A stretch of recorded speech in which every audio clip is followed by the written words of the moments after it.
یہ یوم افطار جس کو عید الفطر کہا جاتا ہے، یہ سجدہ شکر ہے اللہ کے حضور کے مالک تو نے ہمیں ہدایت عطا کی، تو نے ہمیں توفیق عطا کی، اور تیری توفیق کے بغیر سخت گرمی کے یہ روزے ہم نہ رکھ پاتے، تیری توفیق کے بغیر فاقے نہ کاٹ پاتے، یہ تیرے ہی کرم سے، تیری ہی دی ہوئی توفیق سے ہمیں صبر نصیب ہوا۔ الصوم نصف الصبر، روزہ آدھا صبر ہے۔ تو جس نے توفیق دی، اب اسی کا شکریہ ادا کرنے کے لیے ہم کھلے میدان میں، ہم مرکز میں، ہم مسجد میں، ہم مختلف جگہوں پہ جمع ہوتے ہیں اور جمع ہو کے اس بات کا اعلان کرتے ہیں، مالک میری توفیق بھی تیرے کرم کا صدقہ یہ قدم اٹھتے نہیں اٹھائے جاتے ہیں۔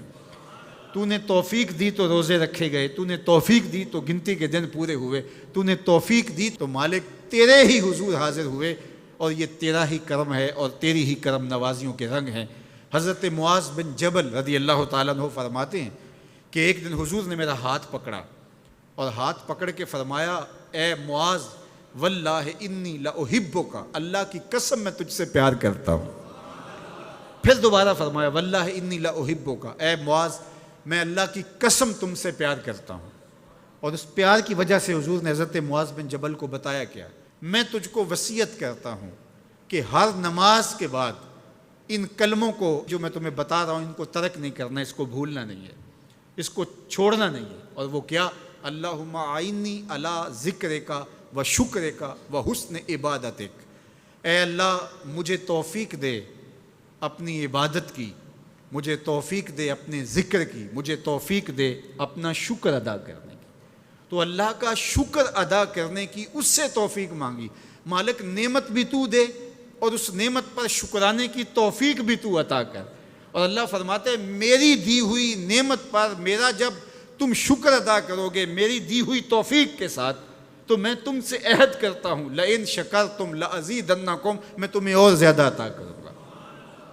اللہ اکبر، شکریہ سے نعمت میں اضافہ ہوتا ہے، نعمت میں برکت ہوتی ہے۔ ایک دوسرے مقام پہ کتنی خوبصورت بات ارشاد کی، ما یفعل اللہ بعذابکم ان شکرتم و آمنتم، اللہ فرماتا ہے کہ وہ تمہیں عذاب دے کے کیا کرے گا اگر تم شکریہ ادا کرو اور ایمان لاؤ۔ اللہ کی چاہت نہیں ہے کہ تجھے جہنم کی بھڑکتی ہوئی آگ میں ڈالے، جو آگ تمہاری ہڈیاں توڑ کے رکھ دے، تمہارا گوشت جلا کے رکھ دے اور تم وہاں ذلت سہو، یہ تمہارے رب کی منشا نہیں ہے۔ وہ یہ چاہتا ہے کہ تمہیں جنت کی بہاریں نصیب فرمائے۔ یہ تمہارا عمل ہے کہ تم عذابوں کو خرید رہے ہو، تم عذابوں میں چھلانگے لگا رہے ہو۔ اس کی مرضی کیا ہے، اس کی رضا کیا ہے کہ تم شکر ادا کرو اور اس پر ایمان لاؤ، تو وہ تمہارے گناہ بھی معاف کر دے، تمہارے درجے بھی بلند فرما دے۔ بلکہ ایک دوسرے موقع پہ اللہ تعالیٰ نے قرآن مجید میں ارشاد فرمایا کہ تم جہنم کے گھڑے میں گرنے والے تھے، ایک جنبش پا کی دیر تھی کہ تم ایندھن بن جاتے۔ کہا کہ میری نعمت کا شکر ادا کرو کہ جس نعمت نے، اس نعمت سے مراد محمد عربی صلی اللہ علیہ وسلم، تمہیں جہنم سے نکال کے جنت کی راہوں پہ ڈال دیا۔ تو ہمارا رب ہمیں بخشنا چاہتا ہے، ہمارا رب ہماری مغفرت کرنا چاہتا ہے، ہمارے گناہوں کو معاف کرنا چاہتا ہے۔ رحمت رب بہانہ می جوید، اس کی رحمتیں بہانہ تلاش کرتی ہیں اور بندوں کو بخشنا اسے بڑا پسند ہے۔ تو وہ کتنا کریم ہے، کتنا کریم ہے، کتنا کرم فرمانے والا ہے، کتنا رحیم ہے بندوں پر۔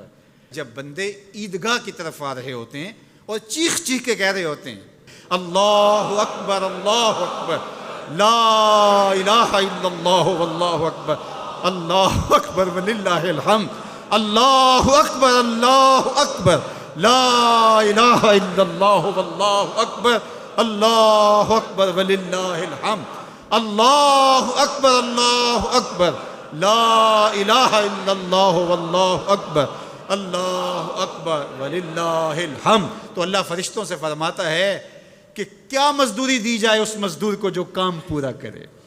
تو وہ کہتے ہیں مالک اجر تو پورا ہی ملنا چاہیے۔ تو فرمایا یہ چیخ چیخ کے جو مجھے پکارتے ہوئے آ رہے ہیں میں نے ان کو بخش دیا۔ اور وہ چیخ چیخ کے کیا کہتے ہوئے آ رہے ہیں؟ اللہ اکبر لا الہ الا اللہ واللہ اکبر اللہ اکبر وللہ الحمد اللہ اکبر لا الہ الا اللہ واللہ اکبر اللہ اکبر وللہ الحمد.